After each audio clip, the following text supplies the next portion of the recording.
All right, there we are. There we are, guys. Welcome, welcome. We are live. All right. Well, my name is Antonio Bryce. I'm a comic book writer. This is my book right here. It's called Brand. You can get it on Indiegogo right now, or you can type in AkariPress.com. It'll take you right there. Our second chapter, Brand Way of the Gun, is just shy of $29,000. I think we're about $200 short, and we're going to cross 29K. But tonight isn't about me. This is the Night of Legends for all of you wrestling fans, and this is our celebration of 25 years in the comic book business. Image and just various independents, and of course this little bad boy right here. It's called Deadpool Bad Blood, that he worked with some guy you may never have heard of by the name of Rob Liefeld. He's here. He's got a new sketchbook. Shelby Robertson, welcome, man. It's good to see you, brother. Yeah, thanks for having me on.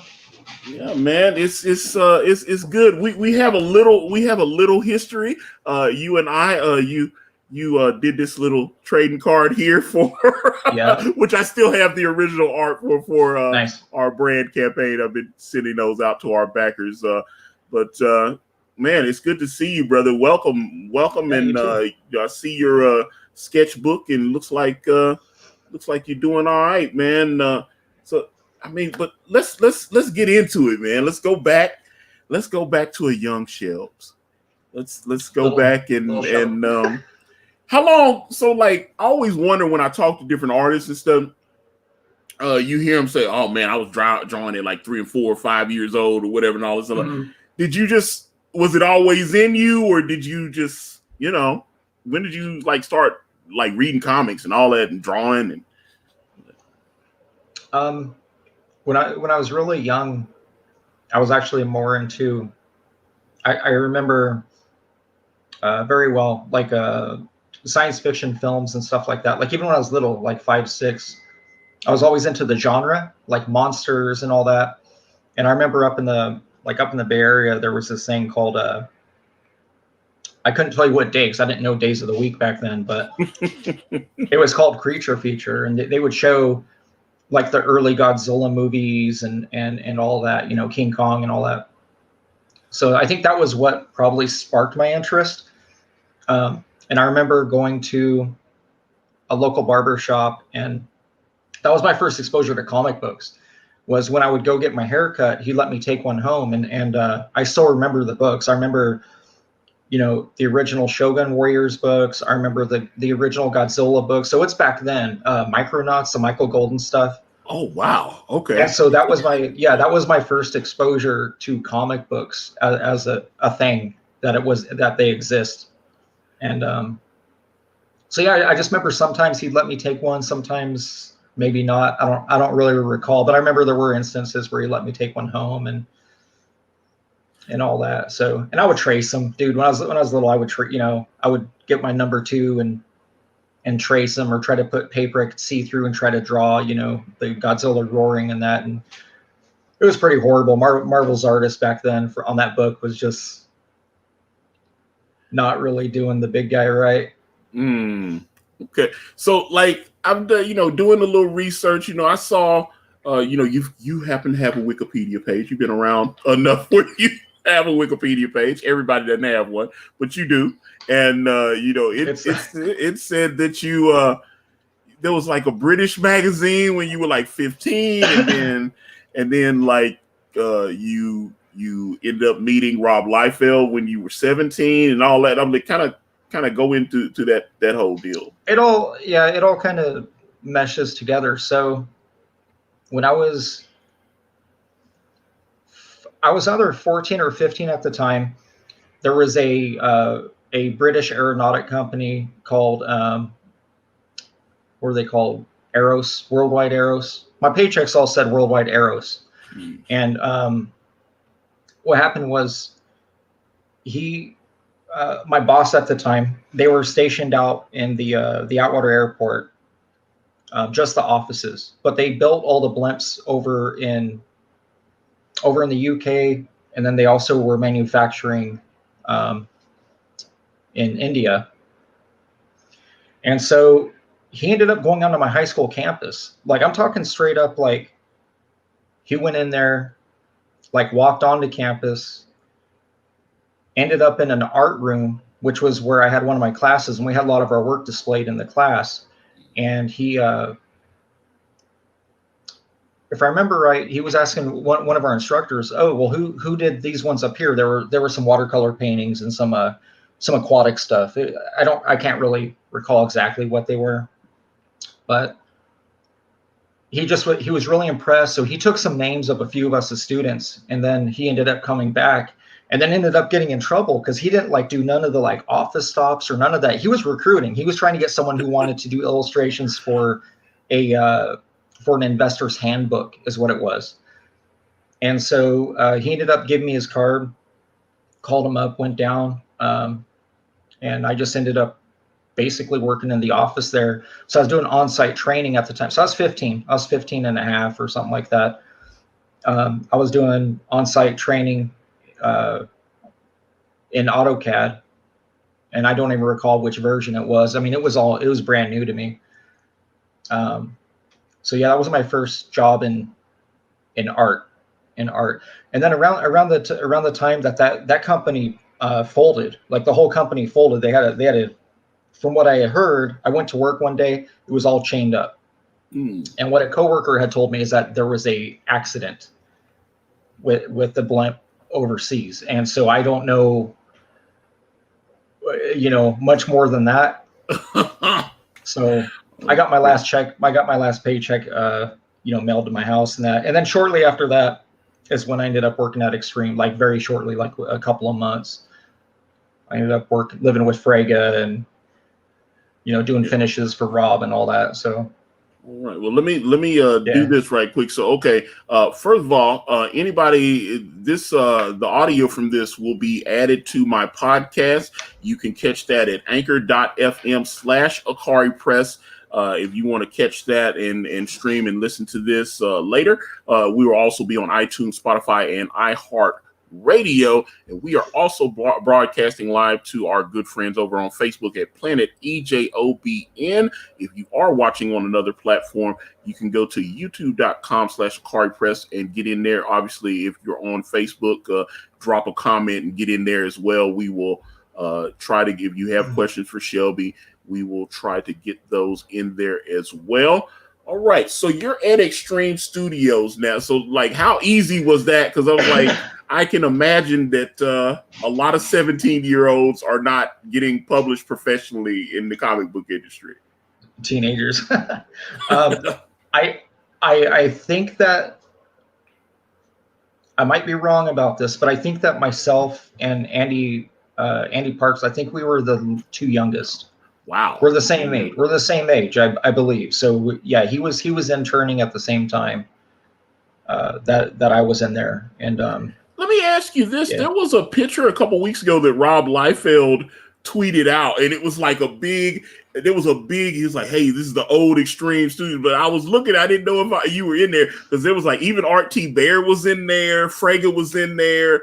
I think what Danny Meeky was in. It was a bunch of people from but it was a big wide shot of like the old Extreme. But I didn't know if were you in that photo? I didn't know. I honestly have no idea.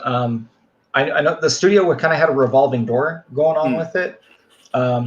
There's a lot of people that did a lot of work for Extreme that you never saw in the studio. Good example is, I remember, oh man, what's his name coming in? I want to say it's Brian Murray. There was a guy that was working on Supreme for a bit that had come in a few times. And then there was also an artist who was working on at least covers for the Blood Wolf book. And I remember him bringing an original piece.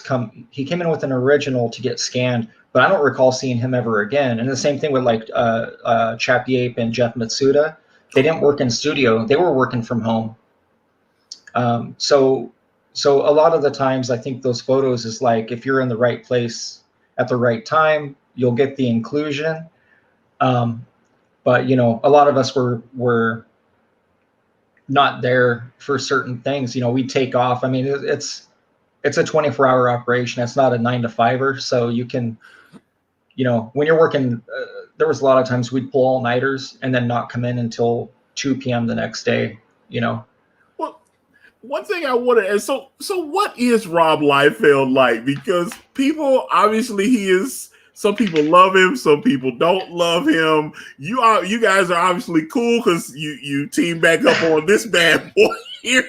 Right. But I see various other people and they have differing things to say about him, and whether he's this or that, or and I notice he likes to mix it up a little bit on Twitter.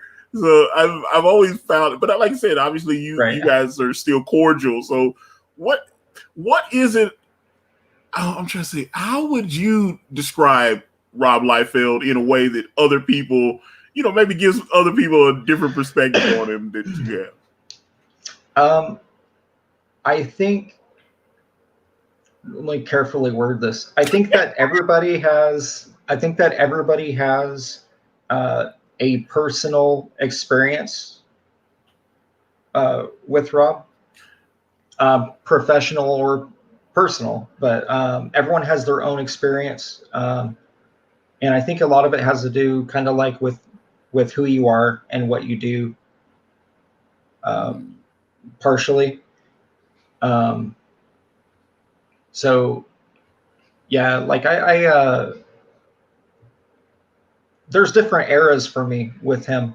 When I was originally working with him, he had a very different persona than the one that he has now. Okay. Very different. And I didn't really have any issues way back in the day. I had very little interaction with him. Most of my interaction with him was, getting called to the office to, do, here's Bad Rock 4 pages. Let's get these knocked out. It was always work, work related. We would take our little lunch breaks. A lot of Taco Bell runs, man. A lot of Taco Bell runs with me. It was like me. I mean, it was the place to go, It was me and me, Rob, Dan, Dan's Frega. Dan's office was adjacent to his, so it was always like me, Rob, Dan. It was all in San Diego or Anaheim. It was off Catella. Yeah, it was off Catella next to Disneyland. So it was like me, Rob, Dan. Once in a while, Pat Lee would go. Once in a while, Eric Stevenson would go. Once in a while, Matt Hawkins. But pretty much it was always like me, Frega, and Rob for the most. Like, I'm just talking like lunch breaks. So then you kind of see a different side. It's outside of the job, Okay, let me. Eric Stevenson. And this is before he was married. Like he was with. Oh, he wasn't married then. Okay.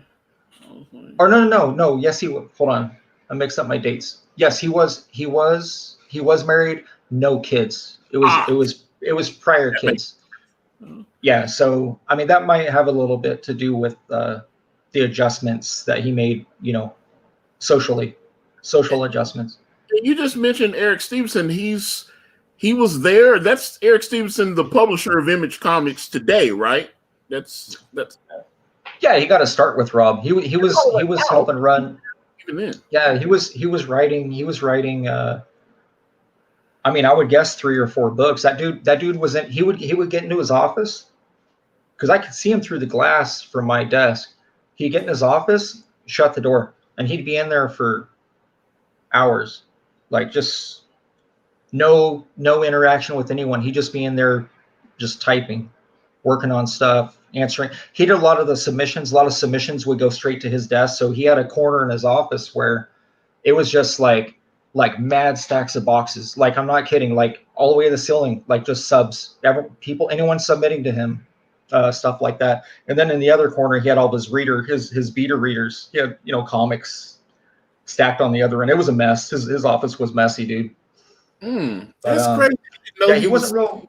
Yeah. He wasn't super social. He would talk a lot directly to Rob, but I feel like anyone below him, he would just you were just there, So, well, that's crazy. Got him where he is, right? I've seen him on a few like comic book documentaries and stuff.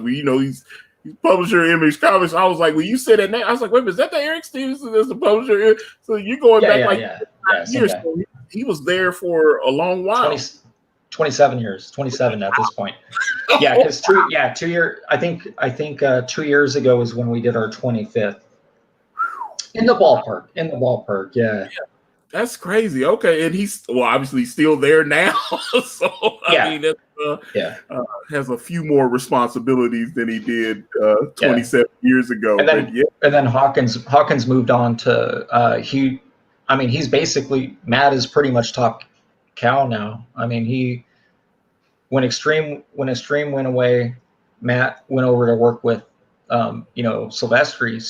So all that top cow stuff I think is pretty much helmed by Matt Hawkins at this point. And Matt was one of the people running Extreme as well. So when Extreme was going, it was like pretty much Eric Stevenson and Matt Hawkins. I would say, in the operations department. From what I remember, that's kind of like how I remember it. It's like they were kind of running the ship, It seems like whatever you say about Rob, he seems to have an eye for talent. He seems to know how to. Because I was like, I can remember just as a kid, some of the like seeing like Stephen Platt's work for the first time or something like that. That's Rob, and this is oh God. Hold on, let me highlight this. Keith Wilson. This is Dave Grove from the Foo Fighters. I've seen the Foo Fighters at the Bridgestone Arena. They were awesome. You had a great set there. Thank you. 3 hours. It was only supposed to be 2. We went over. Yeah. Oh, 3 hours. But, you do kind of look like Mr. Grohl. A little bit. Yeah. You've probably gotten that once. Have you ever? I look like this before he did, though. I look like this. I always. That's what I tell people. I'm like, he's just copying me, man. Stop. Well, so let me. Okay, so you left before Extreme. What? Because there was so many. He was doing like American comics, and he swapped. Kept folding Maximum Press and all these different things. So you managed to get out of Extreme before all the weird articles in Wizards popping up and all this stuff about in different laws. You were out of there then. Yeah, I was out. I left. Timeline wise, it was about 2 months. Oh wow. I'd say about 2 months. Not total time. I would say 2 months into the Heroes Reborn timeline. Oh, when he went back to Marvel. Okay. Yeah.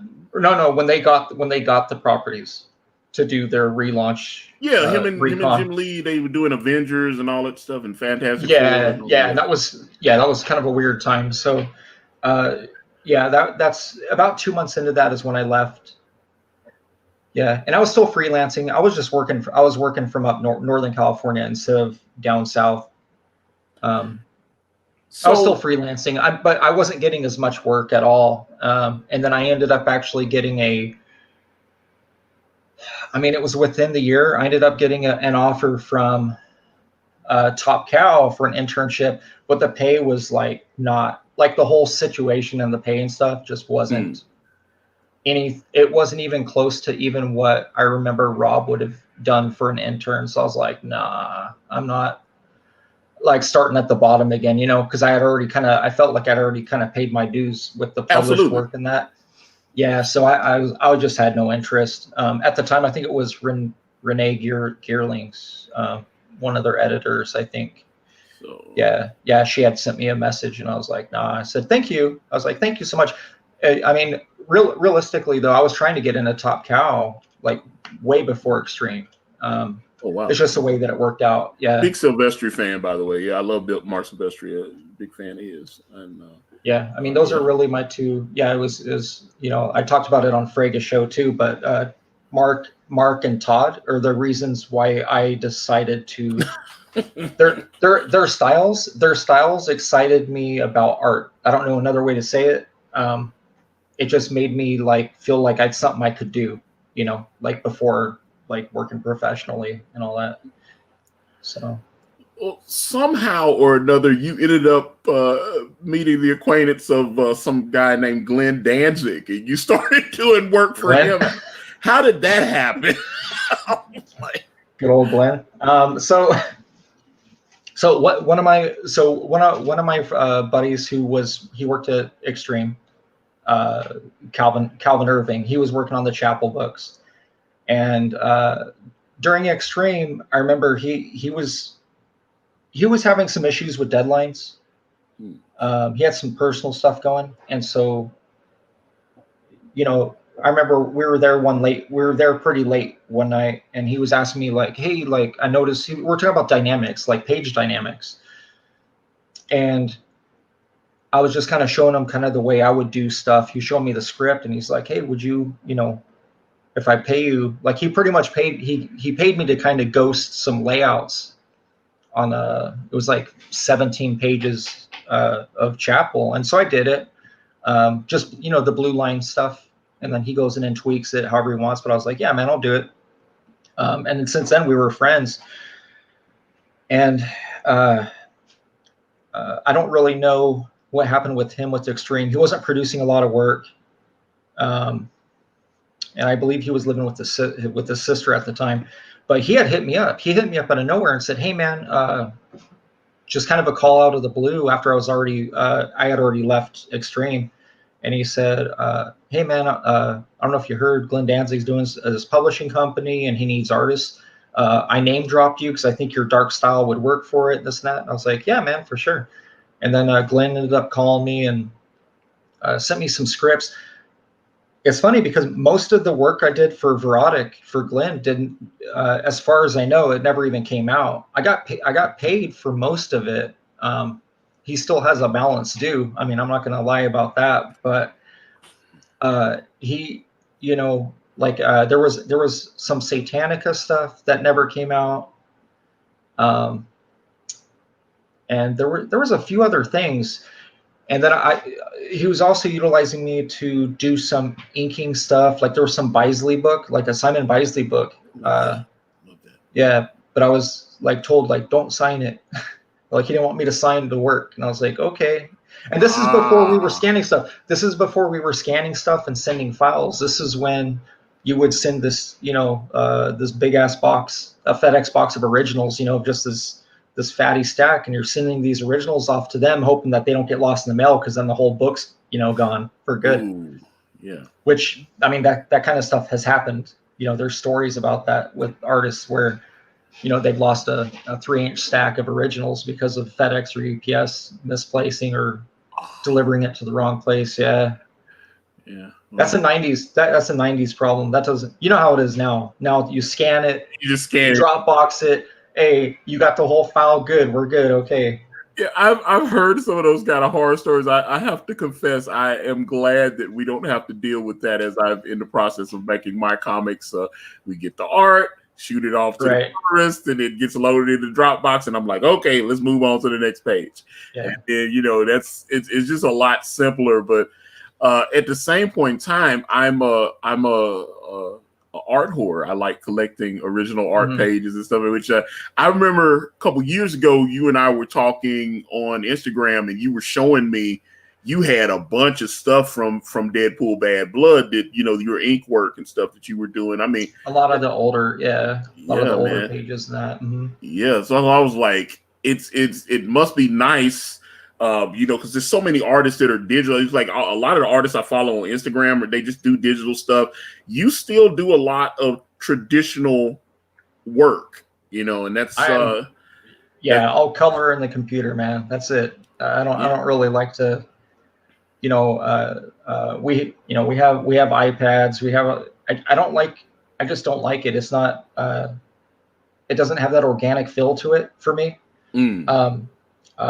Something I know we had talked about it. I had worked for 3 years at a video game publisher, and majority of the people that I worked with were 100% digital. Like everything they did, there was nothing. I like the tangibility. I like the tangible items. So what I would do is kind of fake it. I'm like, okay, well, they want all this design work and all these edits.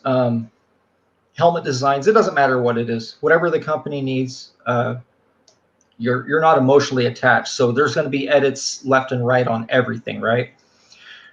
So what I would do is I would just draw it in a sketchbook and then scan it, and then I'd work off that. Like that would be the bones to all the artwork that I would do for them.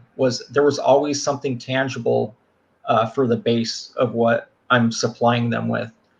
But yeah, like most of the people I worked with, man, they were just like straight up Photoshop. I think most of it's Photoshop, really.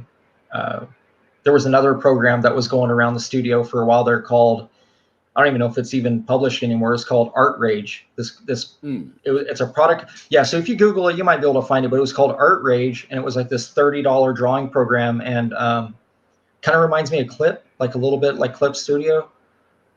I think if you already know how to draw, you're able to use it kind of just jumping in, feet first, but it's, I definitely think it's not as good as because I do have Clip Studio. I have the newest Clip Studio, which I use for lettering. Whenever I need to letter my stuff, I'll use Clip for that. But yeah, like it's weird. It's weird how comics have changed, but I definitely feel, and I don't know if you're the same way, when you're looking through a comic, you can almost tell immediately, oh, this was all drawn on the computer. Like, it doesn't matter what their line weights are. It doesn't matter how they're pulling lines. Like, there's something about it that's like it, for myself personally, I know looking at it, I can tell. I'm like, oh yeah, this is digital. Sometimes the lines are too smooth. I like some of those little weird imperfections you see when people actually hand draw something, and it's just right. And I love a good scan of black and white art. I just, like I said, when I walk around my home and I look on my walls and I have like all this original, especially the stuff that's been inked, and especially like if you get a good inker, oh, it's amazing. So some people are good at penciling, and then you have to get somebody else to ink, and then I love it, man. There's just something about original art, but Kanan tends to, prefer to work digitally, and he obviously does quite well with it. But man, I wish there were, he's done a few original pieces for me that are here in my home, but I wish he was, I wish he would, work with a little bit more pen and paper.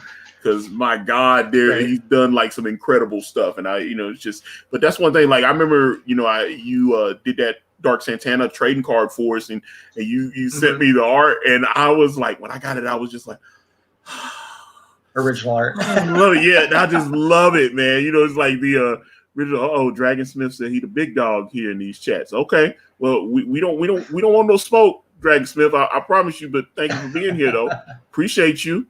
And but Shelbster, let's actually show the people your wares, because you've got this really cool art book, and it's on Indiegogo right now. Let's see if I can actually. Yep. Let me see. Do you get it pulled up? I don't know. If not, I can. Does that show? Yeah. Hold on. Let me grab that. Okay. Yeah. So sure. this is the Shelby Robertson 2020 sketchbook. And I've got the link to the Indiegogo in the description right now. Well, Shelby, tell us about it. How did you come across this idea and decide? You've done a couple of other art books I've seen before. Right. Yeah, I had a couple older. Am I okay to scroll to toggle back? Yeah. Okay. But you had some other, I know you, like I said, because your stuff is all over eBay too. You've done a lot of like sketch covers and stuff like that. Yeah. Your stuff is on eBay. Matter of fact, your stuff's on Amazon too. I saw, I typed your name in on Amazon. Somebody was selling like graded sketch covers that you live at cons, dude. I know on your Instagram you were, especially before everything went down, it looked like you were you were like on the road a lot. Yeah. Just trying to promote art and books and all that. I've been last few years been self-publishing a lot of product, and it's all fair weathered, that's one of my challenges right now, is getting some consistency behind it, and retaining the fan base, because a lot of people, especially with shows, they're not your run-of-the-mill going to the comic shop every Wednesday for new releases. So unfortunately, you only end up with that one interaction with a lot of that customer base. So hold on, I'm gonna do a screen share because I want to yeah, pull this up. Hold on, let me see. Okay, so I've got this, because this is your art, but yeah, and I like that, the mermaid here. Oh, thanks. Yeah, it's all my art, my colors. Yeah, I got a couple swipes there. Oh, so you did the colors too? Yeah, I did the line art and the colors. Mm-hmm. Yeah, I started coloring my own work. I do outsource sometimes for colors, but majority of my newest stuff is all colored by me. Oh yeah, it's a big shot of that.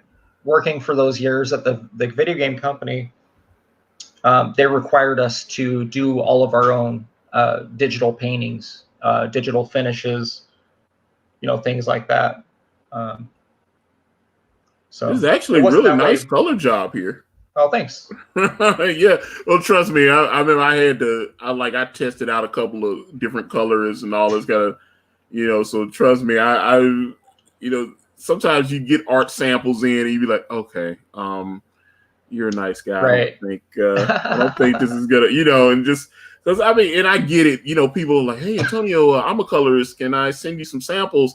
And you see it, and it's like, I don't know. I look for a certain thing, because when I'm looking at this, I'm looking at it. I'm like, okay, nice shading here you got, because sometimes even a decent colorist, they might have a good color palette, but then they don't get the shading and the light sources right and all that kind of thing. So, I'm looking at this, and even what I'm looking at, like right here at the top, you see how you've got the kind of the shadows coming down on the wing, and you have clear light sources. Even the work in the back with the background and stuff is very well colored. You got the nice little effects here and all that. That's when you can tell a colorist, you could actually probably color a book. I don't know how fast you are. Yeah. I've actually gotten a couple coloring gigs based on based on people seeing my stuff. A year or so, it might have been longer than a year ago. I know Rob actually wanted me. He had seen some of my colors, and he was asking me. He had said, "Hey, who colors your work?" And I'm like, "I do." And he goes, "No, like this." He's like, "No, the stuff you had, he'd see me at cons and stuff, and be like, "No, that this con you had this, And I'm like, "Yeah, that's my colors." And he's like, "Oh, okay." And then there was just the one time he had hit me up to color it was an Inhumans and X-Men cover that he did for his Liefeld Creation store. And he had sent me the file, and I had tiled it together. I think he was like in France or so, maybe Canada. I'm not really sure. He was not, within the United States when he had sent me the files. But I know he was kind of in dire need of needing them for the printer. I guess Marvel was telling him they needed the file like right then. And so I tiled the file together and I started coloring it, but he had found someone else, I guess, that was actually at that show to knock it out. And so that was my one, at least, with Rob, that would have been the hat trick with Rob, is if I had gotten a color piece, because I've done pretty much everything else with them, the inks, finish pencils, and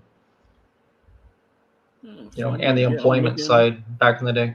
Yeah, who is this young lady here? It's my Latex Alice character. So the entire sketchbook are it's all IP that are my own. Like a lot of my characters from, I got like my Dark Shrine books. I got my my 94 comic, Latex Alice. Trying to think what else. The book is full of like designs. It's full of the preliminary sketches. Um, yeah, and it's kind of, it's not, I'm not going to call it like a hodgepodge thing, but it's got a little bit of everything in it, to show a little bit of process. It's not a tutorial book. It's not like this is how you draw hands or none of that. It's literally just a sketchbook. It's got finished color art like you see on the covers there. It has some pinup work in it. It has layout designs, some page layout, thumbnail designs and stuff like that. So I really just wanted to aim, like, put out something that looks interesting, like something I would, at this point in my career, I'm focusing on putting out product that I want to see in my own collection. So as far as who I'm trying to appease these days, it's really myself. And so when I'm putting stuff out, I'm like, am I proud to have this on my table? And that's just kind of my mentality. I did some variant work for Valiant, and that really put it in perspective for me, because I was giving them what I felt was really strong pieces. And I would ask, I'm like, I still remember asking, like, hey, can you send me the trade dress so I can, kind of fix this? Because at the time they were doing, what was it, Harbinger Wars 2, I think. Yeah, I saw that. I saw the cover. They had these freaking logos that were taken, like, no joke, they were taking up like 50% of the cover, and it just, I had elements of pieces that would overlap it, and I still remember asking, like, hey, can you send me the trade dress? I would like to have the one piece in particular is Bloodshot in the middle, and I was like, hey, I want to have Bloodshot kind of covering this logo here. And they were like, no, you got to shrink that. So it got to the point where I was having to color pieces in sections, and then do the whole like twist and warp everything in Photoshop to make everything fit to conform this weird, like, it was like this rectangular space that was about 45% of what it should have been. And then the background elements, I was having to bring those in, and it crushed the design. Like, it crushed the design element. And I was like, even though it's cool to do variants, from on the artistic side, I know what it should have been. And so I'm like, yeah, man, I don't know. So I just decided that around that time, I was like, not really feeling it. I was like, man, I know what my work could have, the appeal could have been, and it just destroyed it. I was like, now the book just looks like another book on the shelf. Like, you got to have a little bit of sizzle there, man. You can't just, let it ride on editorial. So, I know there's some push and shove with the bigger companies, but I do think that a lot of the times when you let the creative entities on the book make some decisions, then, the product can come out strong. I mean, a little bit of freedom. Well, that's one thing, because there was a question I wanted to ask you, because originally when Rob was promoting this, and it obviously sold. This was a successful book, Deadpool Bad Blood. It was very successful. I mean, the first couple of weeks, I mean, it was like, on the bestsellers list, it was very successful. Obviously, a lot of people were excited that Rob, because it was the first time Rob had come back to work on Deadpool in like couple decades or whatever. First time he had actually worked with the character in forever. And so, people, I don't remember what he did before that. Yeah, he had done covers and stuff like that for Marvel and stuff, but he hadn't actually like written a Deadpool story in forever. And everybody's like, this is the first time that the creator of Deadpool is back, and blah blah blah, and all this kind of thing. Right.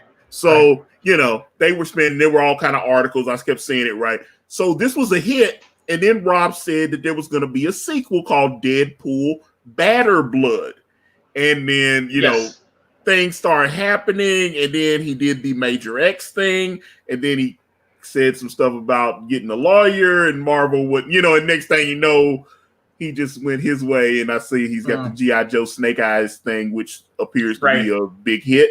And he's doing his future endeavors, and no longer promoting anything with Marvel.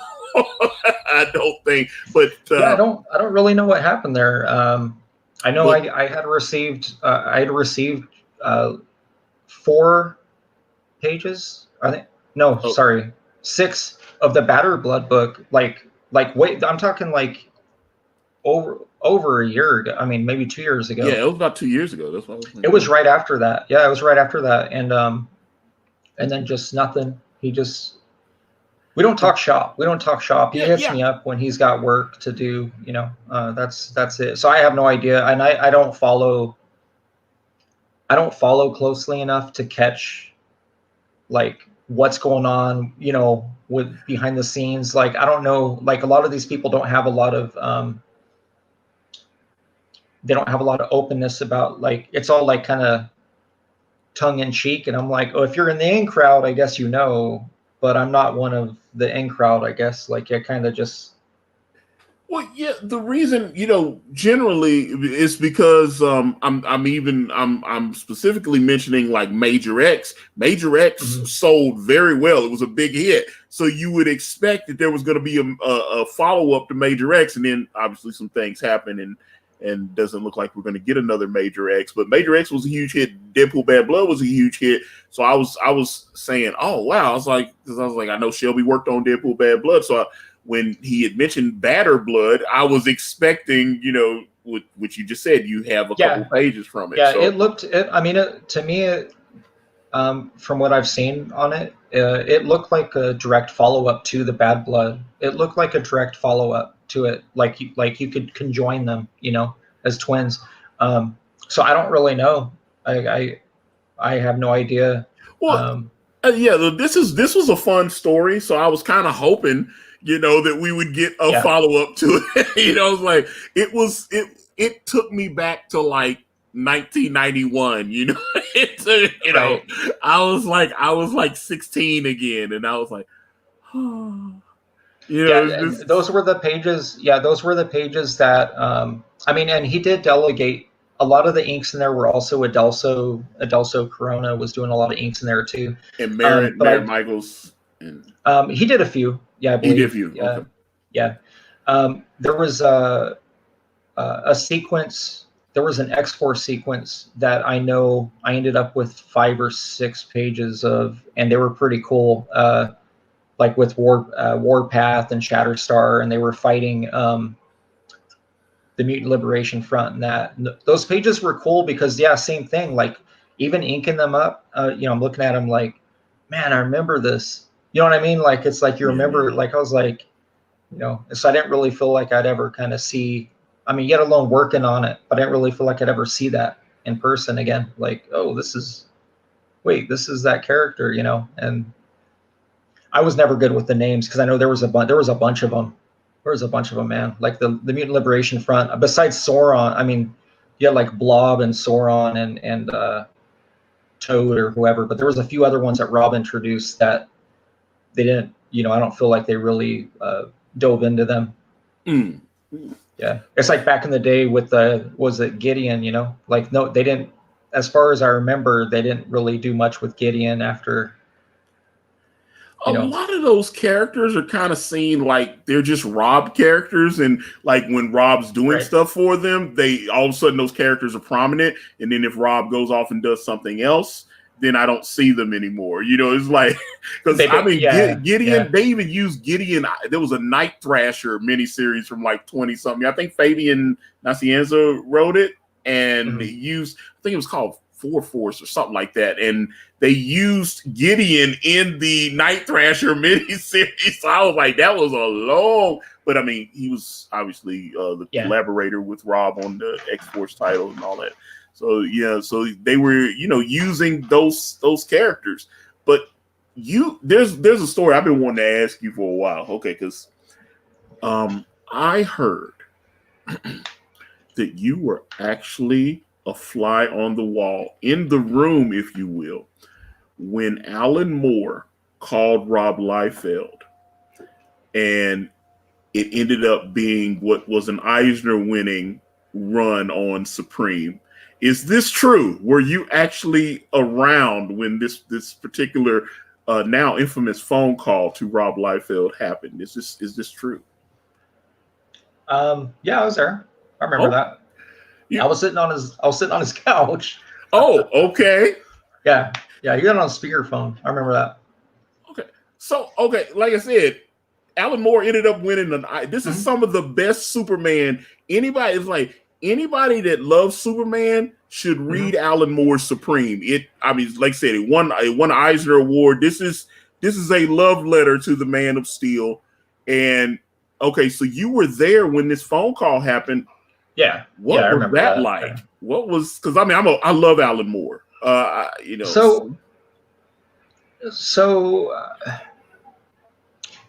Okay, so and remember, like, this is 16, 17-year-old me. What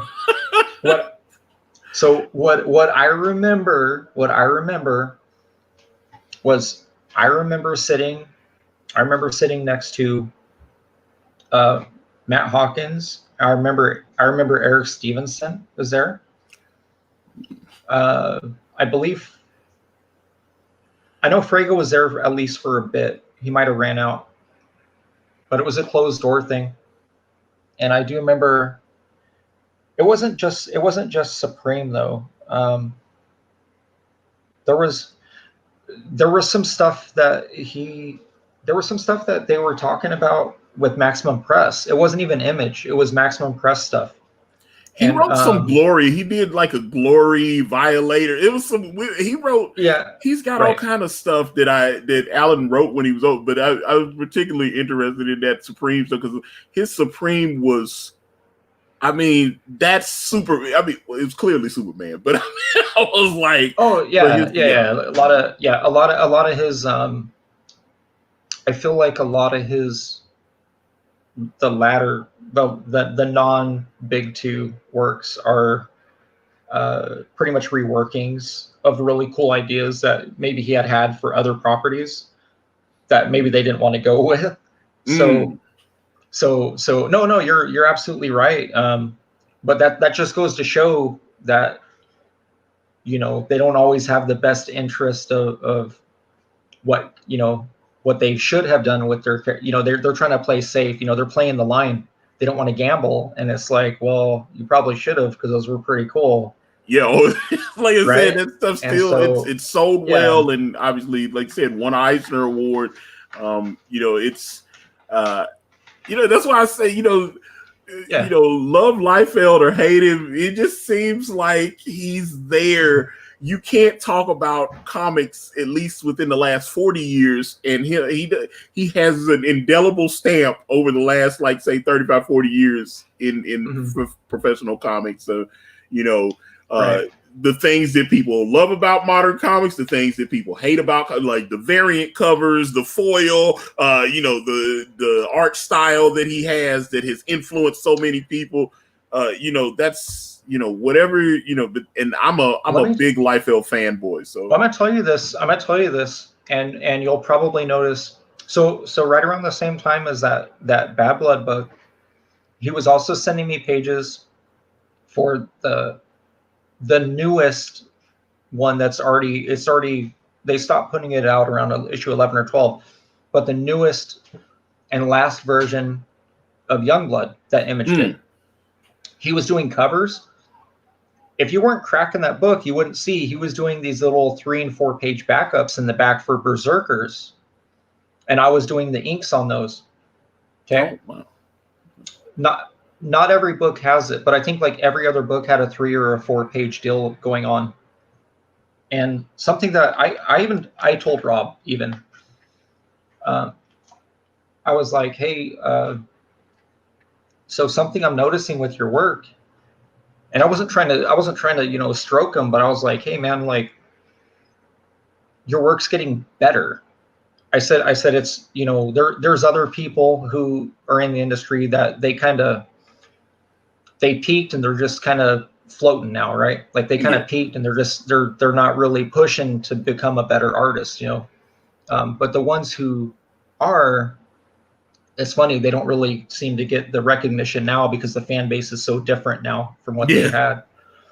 But so when I look at artists who I feel have actually they've leveled up progressively, is like Rob's work.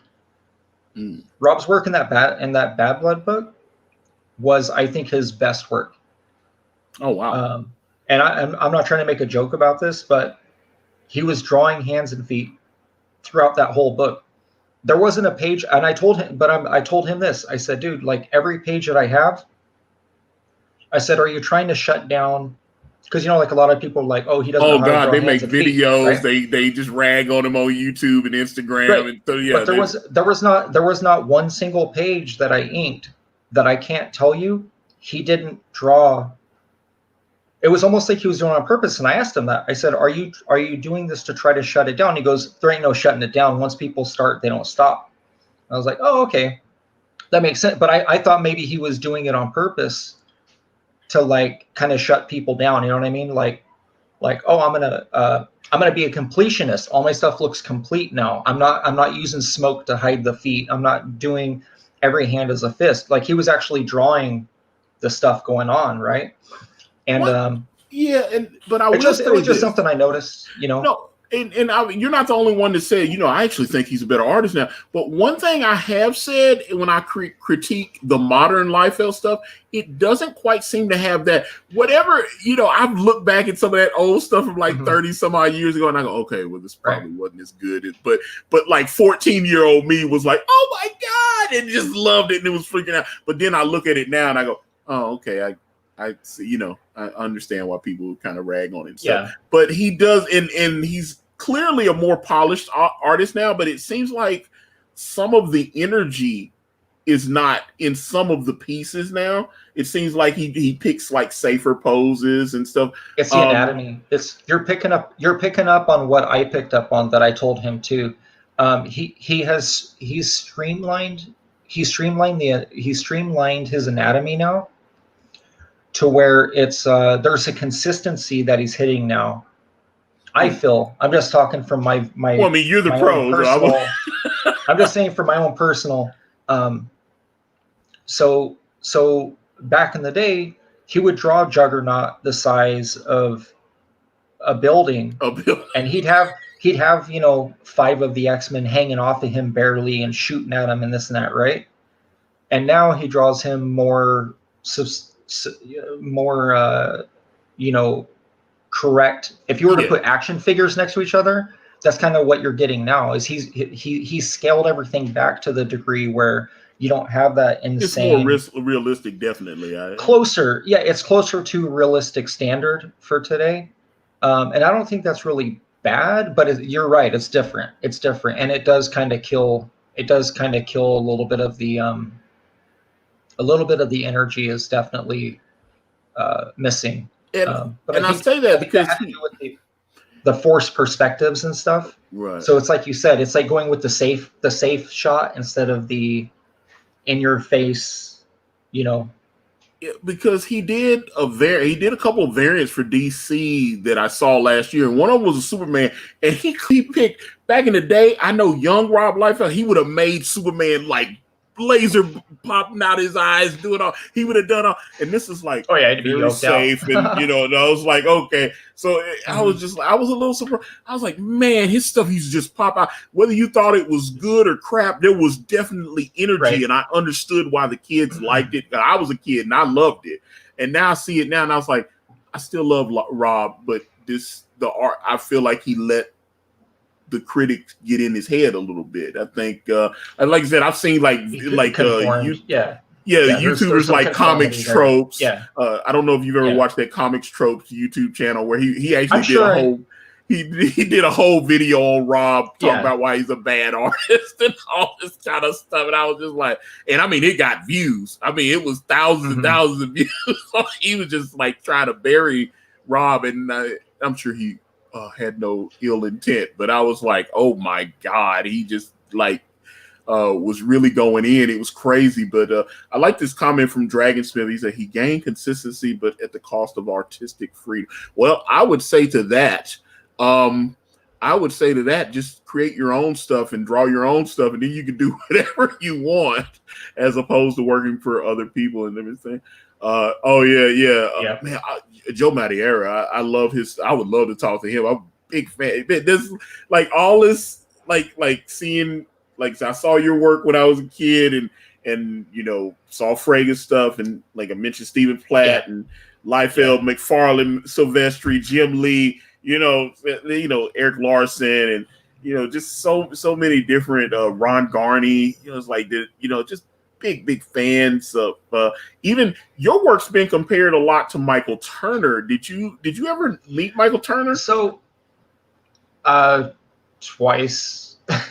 Oh, twice. Really? I know that he was like best friends with Frege. I mean, no, personally, yeah, I met him twice. But I mean, I think a lot of that, I think what people are seeing is, this is what I tell myself at least.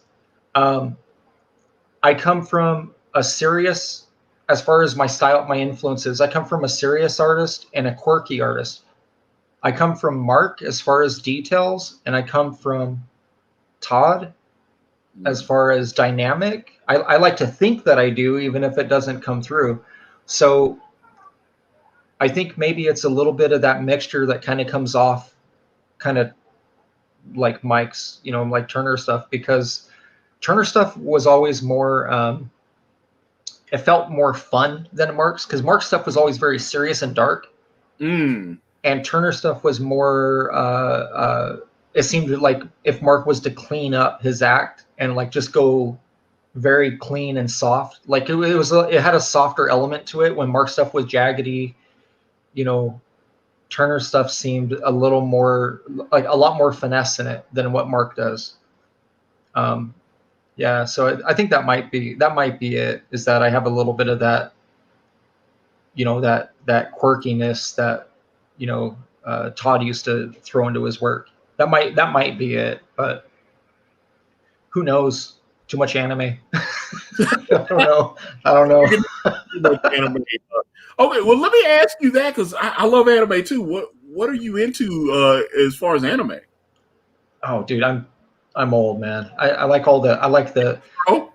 anything. So like the films and all that, right? Like any of the Madhouse production stuff. I'm talking like Biohunter, Ninja Scroll. Yeah, Ninja Scroll. That's fine. I love it. Those, no, all those were sick. But what happened with me is those films kind of raised the bar. So then I started seeing a lot of this other stuff coming out, like what was it, like, try to pull it out of my head, Legend of Arslan, things like that, where I couldn't get on board. Oh yeah, dude, I love Lotus War, man. I was like, yeah. It was hard for me to kind of follow some of them, though, because it was like, when you already have it in your head, you're like, okay, cool. They're kind of leveling up at the studio level with the quality of film, right? And then you see some of the serial shows where it kind of felt like they were just regurgitating the last episode and throwing stuff out there, and it's like it got hard to watch for a bit. Some of the newer ones, it's not even new, but like the last stuff I bought into was like Redline, like that film Redline. I know I bought that. People are gonna hate me for this. I actually like Ghost in the Shell 2 Innocence, and I will rewatch that, but I actually don't like the original Ghost in the Shell. See, I have the original Ghost in the Shell, and obviously Akira. I actually don't. Yeah, like Akira. Akira broke the mold. That one broke the mold. Yeah, I mean, there's no. I got like a director's version of it or something with oh god, it had like a little collector's. It was like came in like a 10 and a collector's 10 and the whole deal. So I was like, I couldn't. Yeah, I love Akira's incredible. I saw that as a kid. I had a buddy who had a bootleg dub of it, and it made its rounds. It got to the point where all of us were dubbing it so much that you could, dude, it was horrible. Like, you can only dub a VHS so many times until it just looks, it's just not good. And then when you see it on even DVD and that, looks fantastic compared to what you grew up with, because you're like, oh, it actually looked good. It wasn't just this staticky. Yeah, I love DVD and Blu-ray and all that, because that's. But let me get you, because like I said, I know we're going. I don't want to keep you too long. There's over the last few months, all the stuff with COVID, a lot of the cons getting shut down, people are getting laid off in the comic book industry. What do you see as the future? Do you see us being able to have cons again? Do you see the comic book industry being able to come back once life gets back to normal? What do you see as far as the future? Well,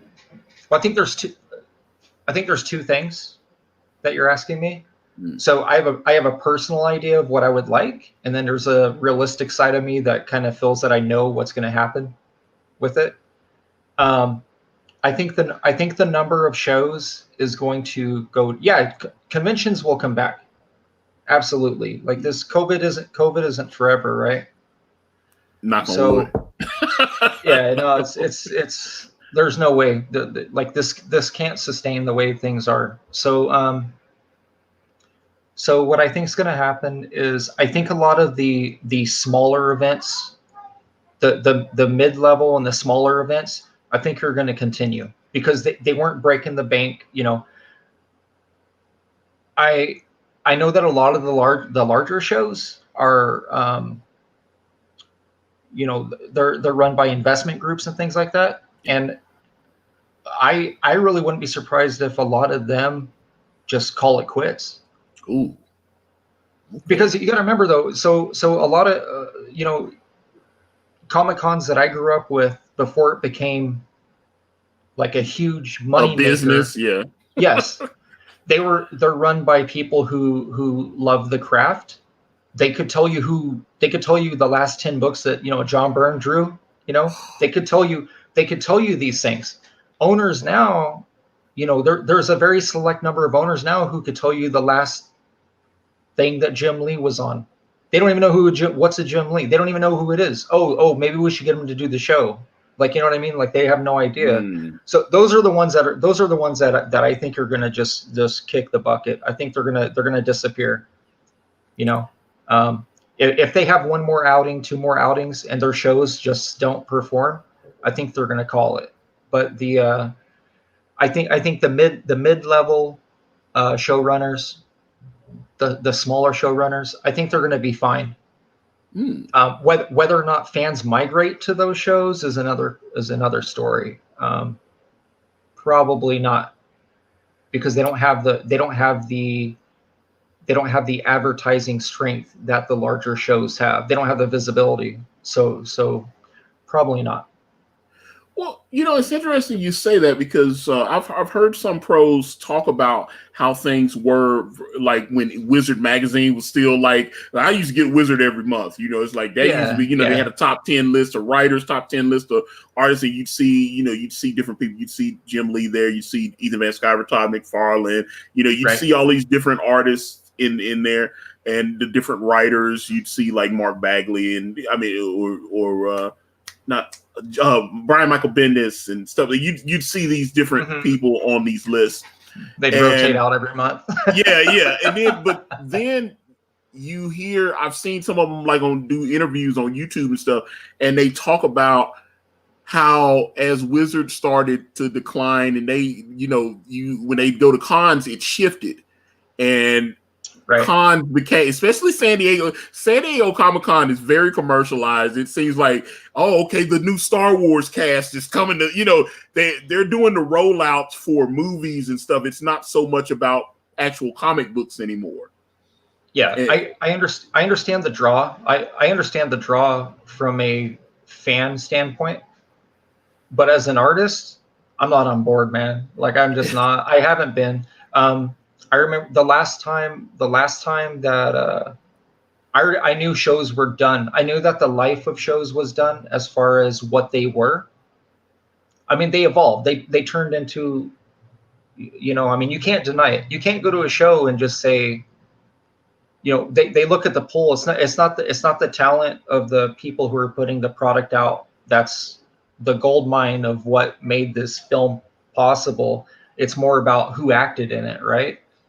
So that's kind of where the, you know, the focus has become with the shows. Yeah, there's definitely a there was a shift, and I don't think it will ever go back. That's why I say I don't think shows are gonna. The smaller shows will be fine because the draw to those shows is people who want their comics signed. They want to get new artwork. They want, you know, or they want to buy originals, things that they can't get from going to the movie theater or Netflix or whatever. You know what I mean? Like they want that tangible thing. So Okay. yeah, no, it's gonna be different, man. It's gonna be different. Oh, Like definitely. there's no doubt. There's no doubt. Well, following you on Instagram, you were hitting a lot. What's the most shows you know on average? How many shows do you think you hit a year? Oh man, okay. Dude, yeah, no. So there were. I will have to ask. I'm not entirely sure what the most that we did. The lowest that I did in the last 5 or 7 years was like a dozen. Like wow. Like 12 to 17 is the lowest number. It seemed like you were going like to about 2 a month at least. Yeah. There was. I mean, there was a couple years there where I was doing the 30 to 50. Like, yeah, 30 to 50. So that means like you're gone for 3 weeks. Yeah, 3 weeks out of the month, just running shows and ordering product and you know all that. So. So let's see. Dragon Smith says, courting big crowds of normies is like fishing with TNT.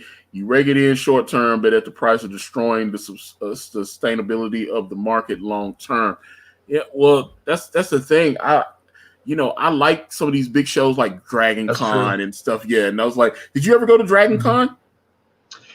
No, I went to. Let me think here. There was a couple. Are you talking about the one in Florida? The one in Atlanta. The one in Atlanta. No. I got. I have a high school buddy that goes to that every year, and he's been trying to. Yeah, he's been trying to tell me about it. He goes every year. He lives there. He lives actually next to. He lives out there in Alpharetta, is where he lives, and so I know he. Yeah, he has mentioned it several times, and I'm just. There's been a few shows where I was double booked, and I'm like, oh, I can't. You know, you got to pick one, and I'm like, well, I'm already paid up on this one, so. Can't be two places at once. Yeah, because I was like, man, you must be the hardest working man in comics. Like, I would look on your Instagram, and you'd be like, okay, I'm down in Orlando, and then you'd be up in like Philadelphia somewhere. And I was like, wait a minute, you just got. I didn't understand. I was like, when do you sleep? I don't understand. Don't just coffee. Matter of fact, coffee. Just I've messaged you at like 2 o'clock in the morning, and you'd be up. And you're like drawing stuff like that. Yeah, man, I'm drawing. Well, I still do that. I'm usually up until 3 or 4 and just still cranking away. Like it's like I'm starting to wonder, have you joined the Undying or something? Because then I'll see you post up. I'll see you post up with your wife and your daughter, and you're like you're doing family time, and then you're back on the road again. And I'm like, wow. I was like, how are you doing this? Well, I mean, I mean, the COVID thing, I mean, it shut this freaking thing down, man. The COVID thing just destroyed it. It's because there's uncertainty for everyone, the shows, promoters. There's 3 or 4 events that have been rescheduled for next year that had already been scheduled for this year. Like there's no certainty in anything anymore. With as far as pop culture events, like there's no certainty at all, and so that's sort of, I don't know, man. We're just kind of rolling. We're rolling with the punches. I mean, really, that's it. Like we're just like, okay, like you can only control what you can control, And so right now, just focusing on getting our daughter like back into school. I know that they had originally had a date set for them to go back. And then they changed it, and she's still, like pre-kindergarten. So because with COVID, with the age thing, they decided like last minute, like, no, we're going to cut this age down. They're going to be homeschooled, like they're Zooming it. and then everyone else is in class. Like we were looking forward to the end school thing, because really, like, I mean, It's a free babysitter. it's yeah, and it's time. It's time that I'm able to actually, knock stuff out. So I'm still playing that game. I'm still doing the whole day. She loves attention, man, and we don't complain about it. But it's like, I got to work sometime. I can't just play. I can't make Legos all day, Oh God. So it's like, yeah, like 9:30, 10, and my day starts at my desk, So it's just, just adapting to it. But like I said, this isn't forever, and we know it's not forever. So, well, let me ask you. I want to ask you one last question, and I'll let you get up out of here. But I've seen a lot of artists on Instagram and Twitter, and during this time, they're posting pictures. They've got young kids at home, and they're posting pictures like they're sitting at the drawing desk, and little daughter or the son wants to just sit at the table with daddy and draw and do all this kind of stuff, and they end up spilling ink on the art or doing whatever. It sounds like you know about this. Has this happened to you? Or no, we've been pretty good. She loves to draw. She loves to paint. We're really good about. She has her own art supplies. So like I have like those like super expensive like Copic markers and that. I spent thousands on them, man. Like thousands over the last 5 years or so. So no, she knows. I could leave them out. She won't even touch them. She knows which markers are hers because we buy them, and vice versa. We don't touch her stuff. Like we're like, hey, that's your art stuff, So we got the boundary set, like But she has no. She won't stop to come in here and take over my desk. Like she's pushed me out before to like use my desk, which is fine. It's fine, I don't. No tripping.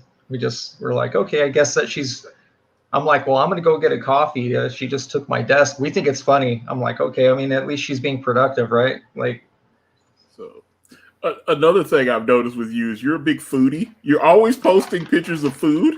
At least back in the day you were. So, yeah, well, yeah, I was like, yeah, you were. Anyone watching this are like, what's that guy putting in his mouth? I'm just here like popping M&Ms. Hey, it melts in your mouth, not in your hand. But man, this has been a great conversation. Every plate, man, it gets like, what is that guy who said no more what was it, photo shoots for your food? I'm like, I'm that guy, dude. I'm that guy. I'm like, hey, no one touched the pizza yet, and I'm sitting there getting the right angle. I'm like, all right, cool, you guys can eat now. Does Shelby Robertson, is he a gamer? Are you Xbox, PlayStation 4, Switch, anything, Wii, anything? Do you game?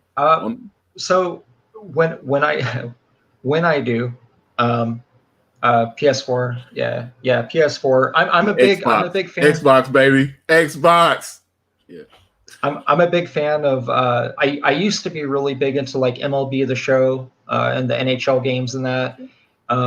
But like I think the last game that I played, I mean it's old as hell, but I've always been a very, very big fan of the Guilty Gear series, which is like it's just a fighter series, like like Street Fighter and yeah, trust me, I love fighting games. Yeah. So the Guilty Gear series is the one that I think I've been with for at least, I mean, it's maybe even 20 years. I mean, I've been around with that series since way back. I remember, might have been even Neo Geo. I had a buddy that had a Neo Geo system, so yeah, I remember going to his place and we jam on that. So Samurai Shodown and all that. Started aching when you said Neo Geo. I was like, oh my God. I remember being able to go into like Electronic Boutique 30 years ago, and they had a Neo Geo for like $500, and the cartridges were like that big. I was like, TurboGrafx 16. It's like oh my God, you made me feel like an old man. You're welcome. When I was in junior high, that was one of my birthday presents. It might have been a Christmas present, but it was the Sega Genesis. I ended up getting I remember like 4 or 5 games for that, and then I ended up getting a Super Nintendo like 2 years later, and I was like real late to getting a Super Nintendo after that. I had the Sega. I was the only kid in my neighborhood that had a Sega Genesis. We went to Nashville, went to Toys R Us because you had to go all the way to Nashville to go to Toys R Us, and got Sega Nice. Genesis, and it came with Altered Beast. Right. And Right. then and so that was the only game I had for a while, but at least it was co-op. And then I got Revenge of Shinobi and Golden Axe. Mm-hmm. And then so I started. Same. I was on my way. The same games. Yeah, I had Yeah, the same man. games. Yeah. Revenge of Shinobi was huge for me. Did you love when East Spider-Man showed up in Revenge of Shinobi? Remember that? Yeah, they had the thing, and it was like they had the Batman character because I played the Japanese version, and he looked more like a wolf with wings, like Wolfbat or something in the Japanese, but he looked more like Batman in the American version, and then it was Spider-Man. And, yeah, they ripped off a few things. There was a Spider-Man character, and they even they straight up had a Mechagodzilla. Do you remember that? Godzilla was in it. Yeah, they had a Mechagodzilla. I remember playing that, and I was like, how did they get away with it? I mean, they scaled them down, but it was still like there were two endings. There were two endings to Revenge of Shinobi. I don't know if you were. Yeah, it was like I managed to get both endings, but I got the true ending where you actually, you get to the final boss and you have to kill him with. But the guy with the hair, the gate, but the gate is coming down and is about to crush your girlfriend. It crushes the girl. Yeah. So you can kill the baddie and kill the girl, and you win the game, but it's sad because you killed your girlfriend. Or if you're quick enough, you kill her and you get the happy ending where you actually get your girl back and all that. Well, I think they even did the ending where the one where she dies, everything's in black and white. Yeah, at the end, wasn't it? Yeah. Like they got rid of the color. It's all sad, but you still beat it. Dude, I must have had about 80 games because I remember I used to play like NHL hockey and all those games and stuff like that. Yeah, I was like, man, Sega Genesis. Nobody, you could not touch me on Sega Genesis. I remember when they released, they had Mortal Kombat on Sega Genesis. They had Street Fighter 2 on Sega Genesis, and NHL hockey. There, what is it? Oh man, one of my favorite games on Genesis was Streets of Rage 2. Yes. Streets of Rage 4 is either out or coming out already, but I think it's on Steam. But it's Streets of Rage 4. I saw the same friend I told you about. There's an HD version. You can see videos of it on YouTube. It looks sick. It looks sick. Cleaned it up. The graphics are incredible. The whole thing, and I was like, "Oh my god!" Because I played. I've got on Xbox. They had a kind of a Sega Mega Pack collection, and it had Streets of Rage 1, 2, and 3. So it was only like $20. I was like, "Yeah, I'll give it to you." All right, cool. So I downloaded it. I got that, and I got like Sonic the Hedgehog and 1, 2, and 3 and all this. They had like these big mega packs and stuff. So I was like, it was like I'm a Sonic guy and all this. So what did you think of what was Nintendo's their attempt at Streets of Rage was Final Fight. Did you ever play it or like it? There was a Final Fight. Yeah, the Final Fight that was on the SNES was okay, but it wasn't really. They actually released a damn near arcade perfect version of it Final Fight on. It was Final Fight CD on the Sega CD that you attach. Because I actually had you spend like $300 and there was a little port on the bottom of the Sega Genesis and you plug it in and I had the original Sega Genesis. It was I plugged in. I had that, and I had a bunch of games like was it Ray Gun or whatever it's like, and there was Sonic's the Sonic CD, the one where he time travels or whatever, and which now I have on Xbox, and also all those games are there. So it's like I'm 45 years old and I'm sitting here buying games that I was playing when I was like 16. But they're cool. Yeah, they're cool, man. Yeah, you should get one of my favorite games. I could still rock it today. Forgotten Realms. Wow. Yeah, do you remember Forgotten Realms? I do. The two guys, and they would have the robot thing that would go around them, and which they kind of took some of the playing mechanics from what game was it? One of the R-type games where they have that thing that comes I around loved that protects R-Type. you. I Yeah, loved R-Type. it was kind of the same mechanic, but you were like the dudes in the jetpacks and that. What was it? Wasn't it? Those were all like Konami games, weren't they? I think I'm not because I used to play. Yeah, it was Konami. Yeah. Where you put the up, up, down, down, left, right, BA start. You get the 99 or the unlimited. The unlimited. What I don't remember what they used. I don't know. They had it wasn't gold. It was like those blue things that twirl down. Yeah, man. That was like, oh god. Anyway. Upgrade your weapons. That's fun. But I was like, yeah, okay. So I'll find a way to shave about 30 years off my life and become a kid again and get all that good stuff. Well, Shelby, this has been fun. I appreciate you, sir. This is I appreciate you, man. Thanks for having me. This has been great, man. I really appreciate you sitting down and doing this with us. This has been fun. Let me do the rundown again so you can catch this. I'm going to upload the audio from this onto anchor.com, anchor.fm/Akari Press. We'll put that there, and then you can also catch it on iTunes, Spotify, iHeartRadio, as well as Google and Stitcher and about 12 other places. And my thanks again to our good friends over at Planet EJOBN for hosting us for this live chat as well. And if you are listening somewhere else and you want to come and directly hang out on future streams, it is youtube.com/Akari Press. I will be back on Wednesday at 6 p.m. Eastern Standard Time. We're doing Wire Wednesdays on the Jill stream. We're doing episode 7 of season 1. Come hang out with me and Jill. But with that being said, we're going to wrap this one up. You can reach out to me on Facebook, Instagram, Twitter, right here on YouTube, all at Akari Press. AkariPress.com takes you to Brand Way of the Gun with myself and Kanan White. Help us get to that 29K mark. We thank, with our humblest gratitude, the great Shelby Robertson for being here with us today.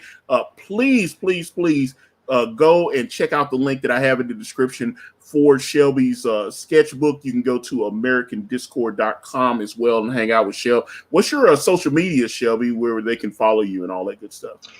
So my social media would be Instagram is Shelby W. Robertson. My Twitter is Shelby1 Kenobi. And then what I'm using americandiscord.com for right now is just a forwarder to my Indiegogo campaign, which is my current sketchbook for 2020. Okay. So americandiscord.com. Go check it out. 5 days. So Yeah. So go get it. Go get that sketchbook. And are you signing the book, Shelby? Are you I'm going to send out a questionnaire. Whoever wants them signed. Yeah, absolutely. Okay. Absolutely. I have this thing going right now where I got like 50% of the people say they want it raw, unsigned. I don't know why. I'm just going with it. Whatever makes people happy. I'll sign them if they want it. If they don't, no biggie. Yeah. Well, hey, you heard it here first, folks. But again, Shelby, thank you so much, brother. This has been fun. And again, if you would ever like to come back, we would be honored to have you, sir. Thank you. Yeah, I'll be back. All right. Thank you. Hey, guys, we're out. Later.